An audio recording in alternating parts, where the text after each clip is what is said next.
Hey, y'all. Hey, welcome to the PowerWomen Podcast. This is the show where powerful women share their journeys, discuss how to solve powerful issues, and empower men who help us rise. I'm your host, Power Mom, Claire Brown.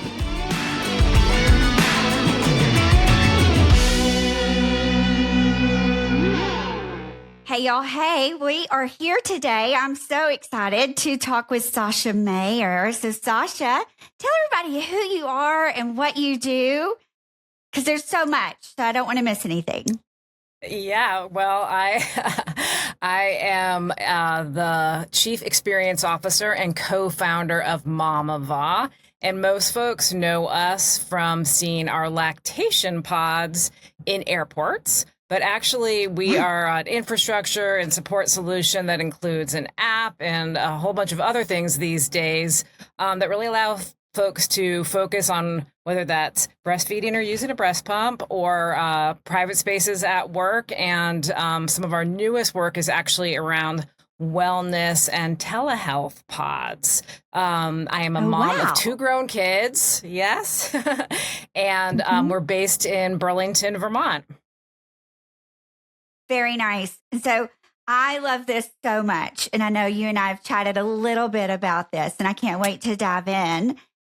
Because how old were your children when you started this, when you came up with this? Came up with Mamava? Yeah, so my second child was literally a nursling, and I am one of those entrepreneurs who have the aha moment where sort of like you can't deny the signs. So it was one Labor Day. I wasn't working. I was at home. I was reading the newspaper, and there was an article about the fact that women like myself had kind of earned the privilege of being able to meet our breastfeeding goals because I had autonomy in my job and I had a supportive employer.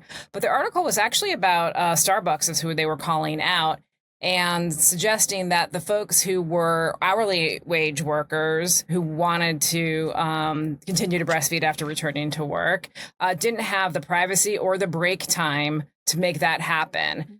And I decided to do something about it. You know, it's like an overnight success in 10 years. So probably from that point, 2006, we didn't actually even have our first unit, our pilot unit, until 2013. So there was a lot of stops and starts and legislation that helped us build a business case and the actual building of the business that happened from there. So for any entrepreneurs out there, it's often a long slog, and my case in point is that for sure. And it's often really hard when you have little kids. I had a 2.5-year-old and newborn at that time, so it took a while until we actually manifested what Mamava is now.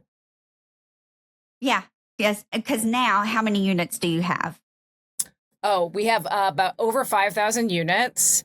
And all over the country, a few internationally, specifically in U.S.-based businesses or military bases, U.S.-based military business that are outside of the country. And what's been fun is that my co-founder, Christine Dodson, and I, we really imagined the units in places that we had the challenge, right? So we had private office at work, but we were thinking, you know, airports need these and convention centers and stadiums. But what happened was, once we had the idea out there, people were calling us from military bases, from factories, from any places that moms work or go, which is, of course, everywhere. Right. So we have those 5,000. The public units are on our mobile app, so moms can find them. They're obviously free to use. The app is free. And we also decided that it was important that we wanted to put any lactation space that was public on our app. So there's another 5,000 units that are public lactation places that we have vetted and added to the app just to make it a much more useful tool for moms. I know. I saw that and I was like, oh, my word. I may have continued to breastfeed had I known everywhere I could have gone to have done this, because that's brilliant. Of course, well, I mean, and back then we didn't have apps. We didn't have smartphones the way that we do now. But I love that so much because it helps you navigate, especially travel. So easy. And it's brilliant. It's not just about the infrastructure. but it's about that support, the technology, the tools that we have.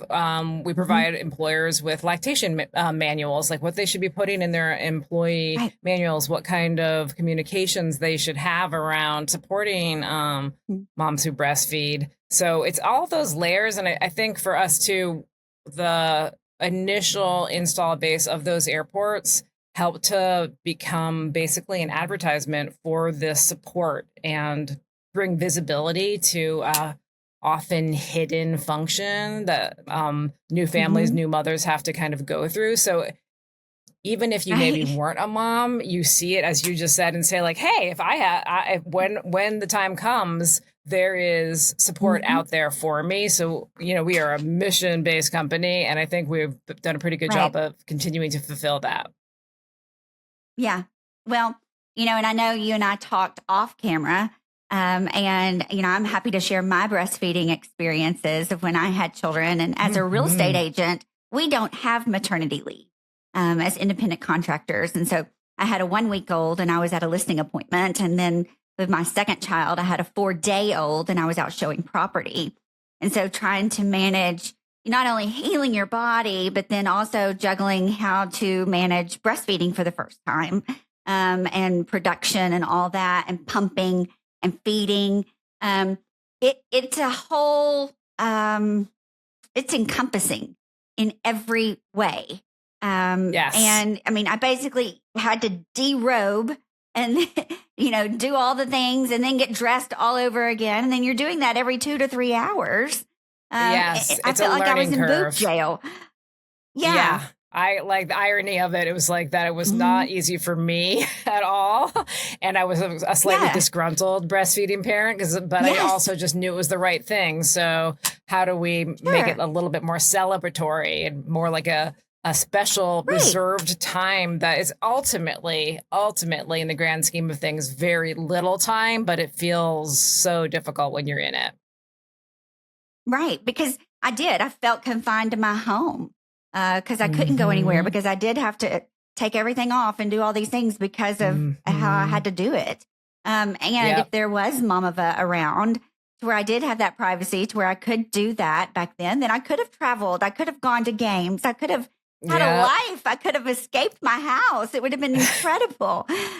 So many of our partners really understand that. Yeah, they understand that. And some of the early adopters were like, they understood like, well, if you're going to an NFL game or a college football game, that is like tailgating. That is the commute. That is the whatever hour and a half on the, at the game. Right. So it is a challenge that they understood. They wanted their guest experience to be better and they didn't want to lose that fan base, which is super important. Sure. It is super important. And so, I know we've had so many changes for women and for mothers, especially with DEI. And so how has that shifted business for you guys? What have you seen for women? Yeah. So what has been interesting is that we've, it's been to be honest with you, a bit of a roller coaster. So as I mentioned, my kids are 20 and 22, and there wasn't legislation to support breastfeeding when we first started. But then under the Affordable Care Act, they actually put legislation that guaranteed break time for hourly wage employees, not necessarily paid, but also break time and a place that wasn't a bathroom is kind of by the letter of the law. So that was a massive improvement and a real motivator for us. We actually went out and we got our early funding based on the fact that there is a business case now and more employers are going to be doing the right thing, as an example, or facilities. And there was like a lot of momentum, right? People understood, especially post-pandemic, about the importance of both essential workers and women in the workplace and not wanting to lose those folks. So there was further legislation passed at the end of 2022 that was on the federal level that kind of closed the gap for protections under the law for breastfeeding. So now it was every employer basically, and every employee, those salaried employees, think teachers and people in the healthcare profession who actually were not covered under the FLSA, So, wow, a whole bunch more folks were motivated even further to do the right thing. But as you can imagine, in the last year or so, lots of pushback under the current administration around, even if it's not pushback, it's an undermining of the grants that go out that some of the businesses might use to help support lactation. Just a lot of distraction. Frankly, a big part of our business is federal contracts, right? We put these in courthouses, we put them in airports. And when that stuff slows down because the federal government slows down and there's maybe a undercurrent of negativity around what would be perceived DEI. With that said, there is the, wanting to be family friendly, wanting to encourage families to grow, the health and wellness awareness around breastfeeding. So there's these really interesting dynamics that we kind of like, I would say it's like we're riding a wave and we do our best to paddle to catch the right ones, but not always easy. It isn't. It isn't always easy, but it is a huge, huge issue because, the studies show how beneficial breastfeeding is to adult health, much less pediatric health. Actually, that's one of the things I've learned in this process is the maternal health outcomes actually are more impactful than what it means for the infant to have received breast milk. So lower rates of breast cancer, ovarian cancer, diabetes, heart disease are all associated with breastfeeding and breastfeeding longer, which is part of our mission. That's why we're called Mamava, not Babyva, because it's really about moms on the go and supporting moms and understanding what she needs, maybe even more so than children. Right, exactly. And now I believe you had mentioned that you have a new initiative for privacy for healthcare. For telehealth. Yeah. Tell me more about that. Yeah, so you've been doing this, awesome. Mamava. Yeah, it's for one that we're a women-owned business, a woman-run business. My co-founder is the CEO now, and we have created a whole new category with lactation, and it gave us a lot of credibility to think, okay, where else is privacy space needed? That goes beyond just lactation. Frankly, it was our customers that were asking for it. Like, oh, we need something for our team to have telehealth connects with their doctors. That's private. Or we have a student who has the need for a quiet space to work one-on-one with their teaching aid. So we decided last year to acquire a company and expand our mission to create more spaces for this kind of focused either care or quiet. And I'm actually in you can't quite tell, I'm in one of these pods now. So, which is, has a window. Yeah, it has a window, but I can go over to another side of it, which is completely auditorily and visually private. And it came really from our, need and desire to grow the business, but also to solve more problems. And we know that the world is sort of always in motion, and we know what the lactation pods have meant for parents and moms in airports, right? Those are hectic environments. Even if you're somebody who's totally confident breastfeeding in public, you probably don't ever want to use your breast pump in a place like that, but they just are grateful for a place that's settled down, visually quiet, a place where the baby can focus, where you can, have that letdown reflex. And we wanted to translate that to other things. So as an example, we're putting these privacy pods in places like libraries.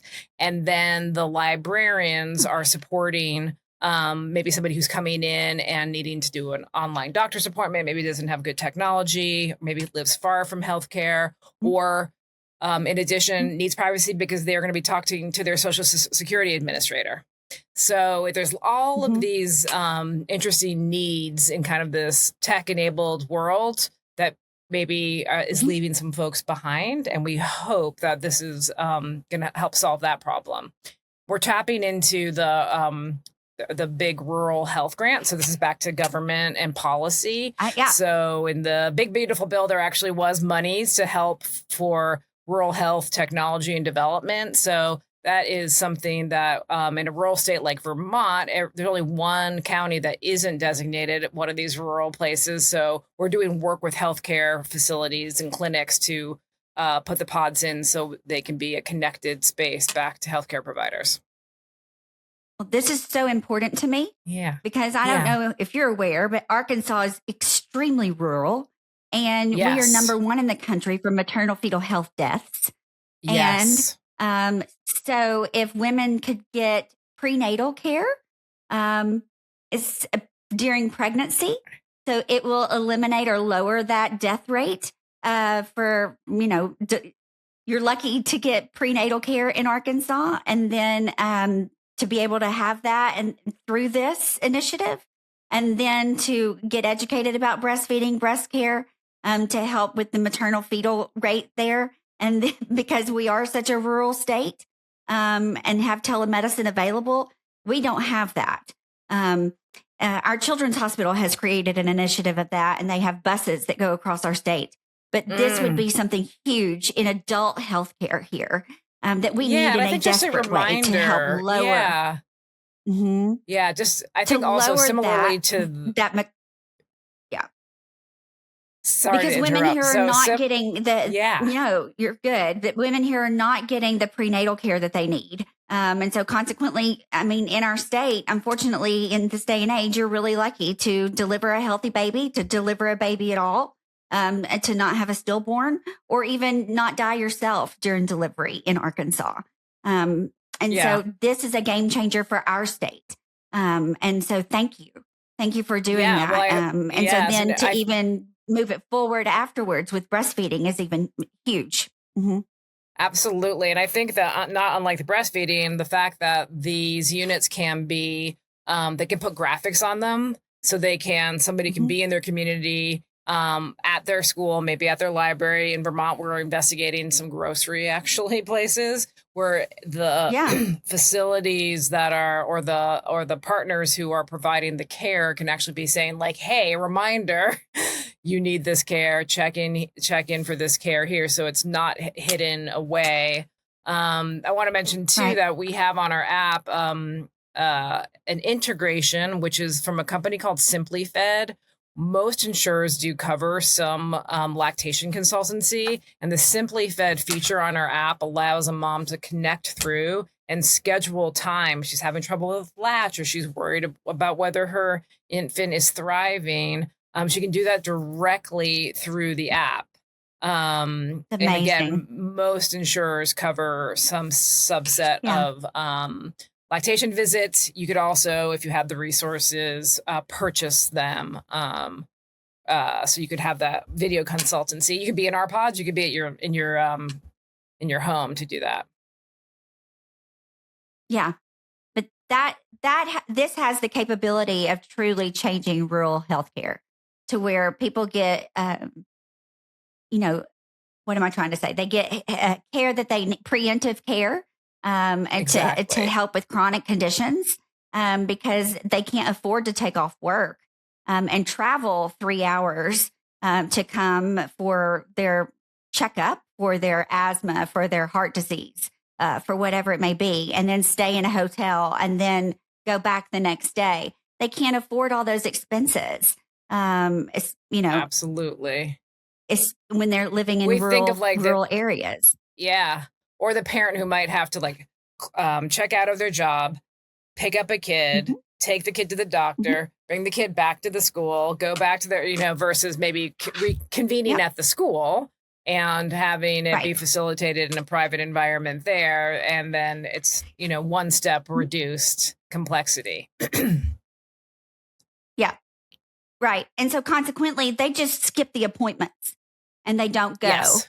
And then they wind up being in the hospital long term for emergency care because they haven't done the preemptive health care that they need because they strictly just can't afford to take off work and attend the appointment. So being able to bring it to them for the telehealth really changes the game. Also want to point out that everybody I have seen come and go from behind you is a man. And I really love that. I do. Oh, that's good because it's kind of unusual. We tend to.